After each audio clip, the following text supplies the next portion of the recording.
Shalom friends, एक बार फिर से आप सभी का स्वागत है। आज मैं आपके लिए लेकर आई हूँ एक 1 ईयर बाइबल रीडिंग कैलेंडर। अगर आपका कोई बाइबल रीडिंग रूटीन नहीं है और आप कभी भी अपनी पूरी बाइबल कंप्लीट नहीं कर पाए हैं, तो ये वीडियो आपके लिए है। इसमें ओल्ड टेस्टमेंट और न्यू टेस्टमेंट के सभी चैप्टर्स को डे वाइज ऑर्गेनाइज किया गया है। डे 1 से लेकर डे 365 तक के सभी चैप्टर्स आपको यहाँ मिलेंगे। डे 365 पर आप अपनी पूरी बाइबल कंप्लीट कर पाएंगे, तो आप इसके द्वारा आशीषित हों। और अगर आपको ये वीडियो पसंद आती है तो आप अपने फैमिली और फ्रेंड्स से शेयर करें, और अगर आप चाहें तो आप सब्सक्राइब, लाइक और कमेंट भी करें और बेल आइकन को प्रेस करके नोटिफिकेशन ऑन करना ना भूलें। So praise the lord, shalom to everyone.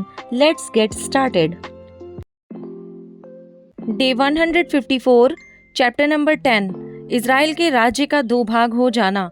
रहोबियाम Shechem को गया, क्योंकि सारे इज़राइली उसको राजा बनाने के लिए वहीं गए थे। तब नाबात के पुत्र यारोबाम ने यह सुना। वह तो मिस्र में रहता था, जहाँ वह सुलेमान राजा के डर के मारे भाग गया था। तो वह मिस्र से लौट आया। तब उन्होंने उसको बुलवा भेजा। अतः यारोबाम और सब इज़राइली आकर रहोबियाम से कहने लगे, तेरे पिता ने तो हम लोगों पर भारी जुआ डाल रखा था, इसलिए अब तू अपने पिता की कठिन सेवा को और उस भारी जुए को जिसे उसने हम पर डाल रखा है कुछ हल्का कर, तब हम तेरे अधीन रहेंगे। उसने उनसे कहा, 3 दिन के उपरांत मेरे पास फिर आना। अतः वे चले गए। तब राजा रहोबियाम ने उन बूढ़ों से, जो उसके पिता सुलेमान के जीवन भर उसके सामने उपस्थित रहा करते थे, यह कहकर सम्मति ली, इस प्रजा को कैसा उत्तर देना उचित है, इसमें तुम क्या सम्मति देते हो? उन्होंने उसको यह उत्तर दिया, यदि तू इस प्रजा के लोगों से अच्छा बर्ताव करके उन्हें प्रसन्न करे और उनसे मधुर बातें कहे, तो वे सदा तेरे अधीन बने रहेंगे। परंतु उसने उस सम्मति को जो बूढ़ों ने उसको दी थी छोड़ दिया और उन जवानों से सम्मति ली जो उसके संग बड़े हुए थे और उसके सम्मुख उपस्थित रहा करते थे। उनसे उसने पूछा, मैं प्रजा के लोगों को कैसा उत्तर दूं? इसमें तुम क्या सम्मति देते हो? उन्होंने तो मुझसे कहा है, जो जुआ तेरे पिता ने हम पर डाल रखा है उसे तू हल्का कर। जवानों ने जो उसके संग बड़े हुए थे उसको उत्तर दिया, उन लोगों ने तुझसे कहा है, तेरे पिता ने हमारा जुआ भारी किया था, परंतु उसे हमारे लिए हल्का कर। तू उनसे यों कहना, मेरी छिंगुलिया मेरे पिता की कटी से भी मोटी ठहरेगी। मेरे पिता ने तुम पर जो भारी जुआ रखा था उसे मैं और भी भारी करूंगा। मेरा पिता तो तुमको कोड़ों से ताड़ना देता था, परंतु मैं बिच्छुओं से दूंगा। तीसरे दिन जैसे राजा ने ठहराया था, तीसरे दिन मेरे पास फिर आना। वैसे ही यारोबाम और सारी प्रजा रहोबियाम के पास उपस्थित हुई।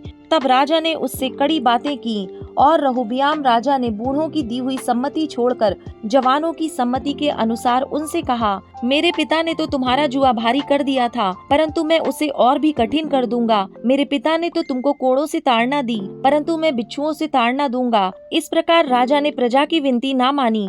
इसका कारण यह है कि जो वचन यहोवा ने शीलोवासी अहिय्याह के द्वारा नबात के पुत्र यारोबाम से कहा था, उसको पूरा करने के लिए परमेश्वर ने ऐसा ही ठहराया था। जब समस्त इज़राइलियों ने देखा कि राजा हमारी नहीं सुनता, तब वे बोले, दाऊद के साथ हमारा क्या अंश?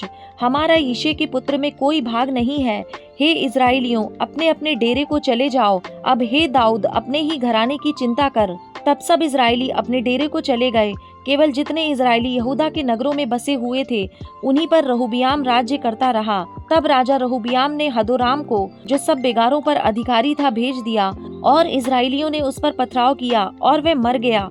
तब रहोबियाम फुर्ती से अपने रथ पर चढ़कर यरूशलेम को भाग गया। यूं इज़राइल दाऊद के घराने से फिर गया और आज तक फिरा हुआ है। चैप्टर नंबर 11, शमायाह की भविष्यवाणी।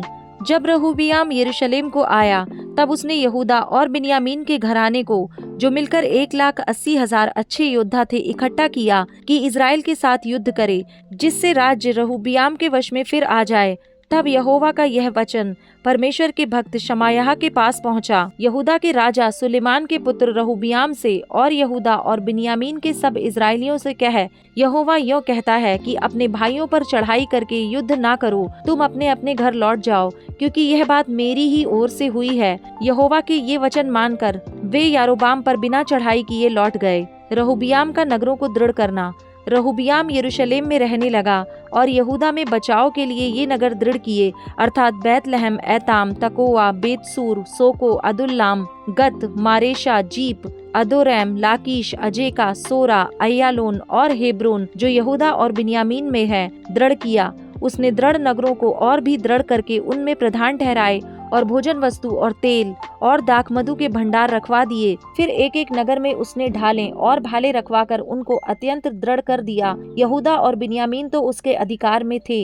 याजकों और लेवियों का यहूदा को आना।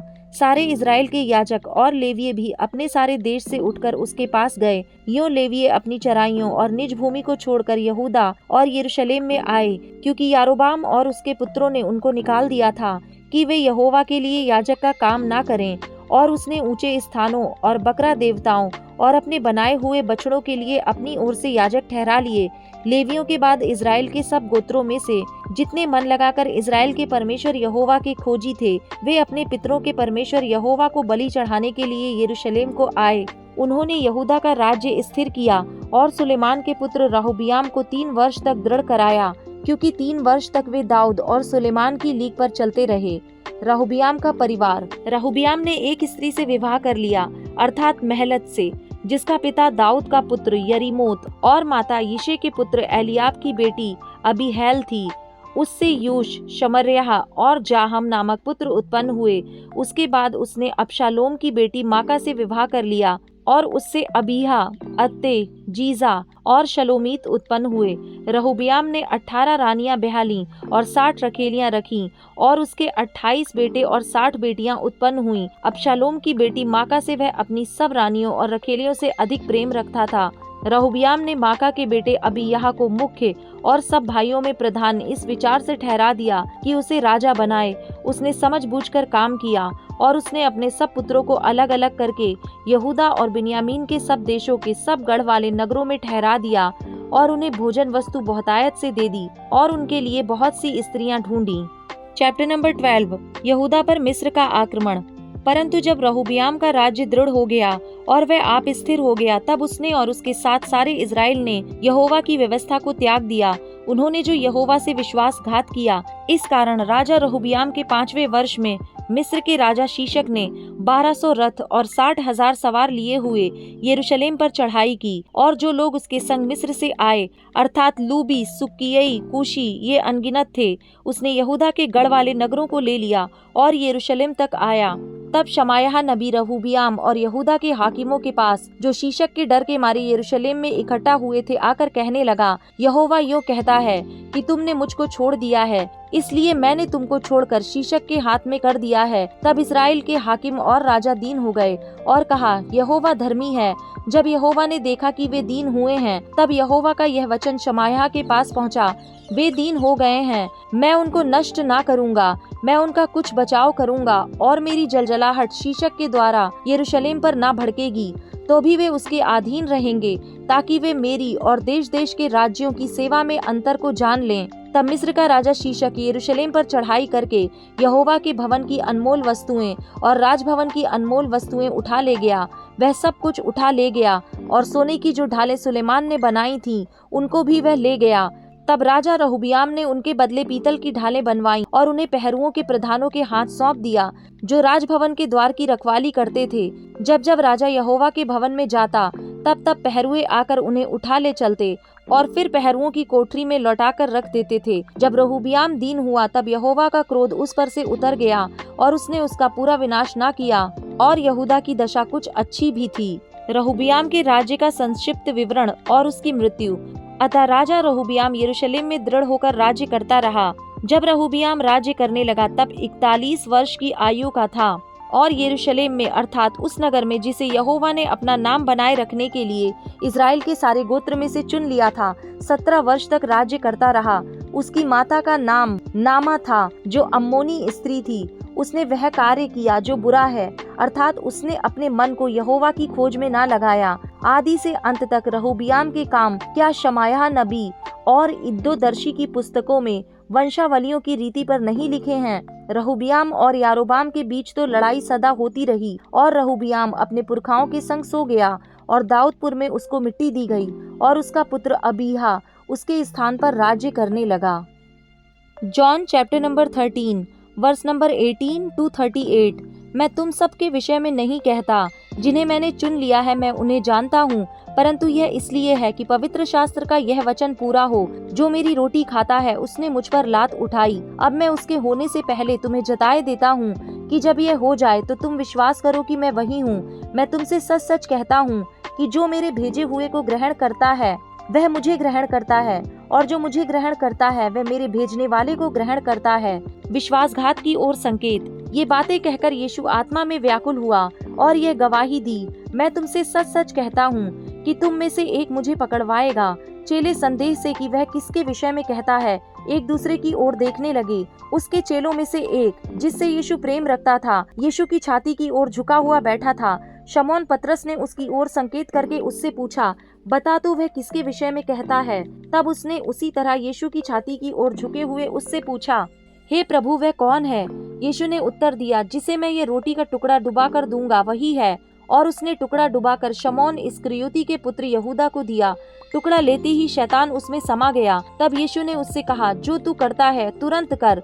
परंतु बैठने वालों में से किसी ने ना जाना कि उसने यह बात उससे किस लिए कही। यहूदा के पास थैली रहती थी, इसलिए किसी ने समझा कि यीशु उससे कह रहा है कि जो कुछ हमें पर्व के लिए चाहिए वह मोल ले, या यह कि कंगालों को कुछ दे। अतः वह टुकड़ा लेकर तुरंत बाहर चला गया, और यह रात्रि का समय था। नई आज्ञा। जब वह बाहर चला गया तो यीशु ने कहा, अब मनुष्य के पुत्र की महिमा हुई है और परमेश्वर की महिमा उसमें हुई है। यदि उसमें परमेश्वर की महिमा हुई है तो परमेश्वर भी अपने में उसकी महिमा करेगा, और तुरंत करेगा। हे बालकों, मैं और थोड़ी देर तुम्हारे पास हूँ, फिर तुम मुझे ढूंढोगे। और जैसा मैंने यहूदियों से कहा, जहाँ मैं जाता हूँ वहाँ तुम नहीं आ सकते, वैसा ही मैं अब तुमसे भी कहता हूँ। मैं तुम्हें एक नई आज्ञा देता हूँ कि एक दूसरे से प्रेम रखो। जैसा मैंने तुमसे प्रेम रखा है वैसा ही तुम भी एक दूसरे से प्रेम रखो। यदि आपस में प्रेम रखोगे तो इसी से सब जानेंगे कि तुम मेरे चेले हो। पतरस के इनकार का संकेत। शमौन पतरस ने उससे कहा, हे प्रभु तू कहाँ जाता है? यीशु ने उत्तर दिया, जहाँ मैं जाता हूँ वहाँ तू अभी मेरे पीछे आ नहीं सकता, परंतु इसके बाद मेरे पीछे आएगा। पतरस ने उससे कहा, हे प्रभु अभी मैं तेरे पीछे क्यों नहीं आ सकता? मैं तो तेरे लिए अपना प्राण भी दे दूंगा। यीशु ने उत्तर दिया, क्या तू मेरे लिए अपना प्राण देगा? मैं तुझसे सच सच कहता हूँ कि मुर्ग बांग ना देगा जब तक तू 3 बार मेरा इनकार ना कर लेगा।